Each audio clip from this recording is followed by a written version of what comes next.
पुणे काठजोड़ी नदी पठार मिला अचिन्हा महिला मृतदेह। कटक राजाबगिचा स्थित शनिगड़ा सम्मुख काठजोड़ी नदी पठार ए मृतदेह उद्धार करिछि बादामबाड़ी थाना पुलिस। मृतकों कौन परिचय मिल पारि नाही। मृतकों बयस पाखापाखि 40 रु 45 वर्ष हेब बोली अनुमान करा जाउछि।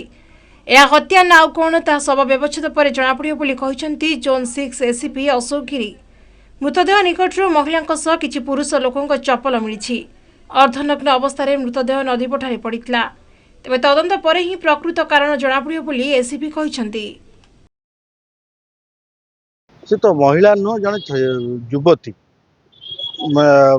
आम जहाँ शुणिलु ये करी आपण माध्यम किसी लोक भी कहते जन महिला बोली बयस को अनेला से विवाहित होते कि कौन होते कि गोटे पुरुष चपल भारी रहस्यजनक चपल गोटे पड़ी कि एमती घटना आज की मिसे 3टा है काठजोड़ी परिसरभुक्त भितर मुझे तदंत करने सरकार को अनुरोध करी आपण माध्यम ये तुरंत एमती 4-5टी घटना एठू काठजोड़ी नहीं आमर नखरा एवं पंचमुखी अनुमान जाके एमती 3-4टी केस हो गला पिला छुआ छुआ खेलुंट मरी जा आर गोटे विधि विधान परिसरभूत करा जाऊ।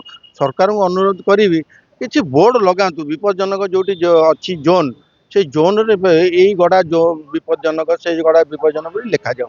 हाँ आम खबर पाइलु एक्चुअली आज सकाळु जे एमती unknown female dead body Kathajodi river बेदरे पड़ी बोली तो आम बर्तमान आसिक डेड बॉडी को ये करके शिफ्ट कलुनी एसीबी को केस रजिस्ट्रेशन करुँ चारिड़े मेसेज सर्कुलेट कर तदंत अच्छे जहाँ जना पड़े।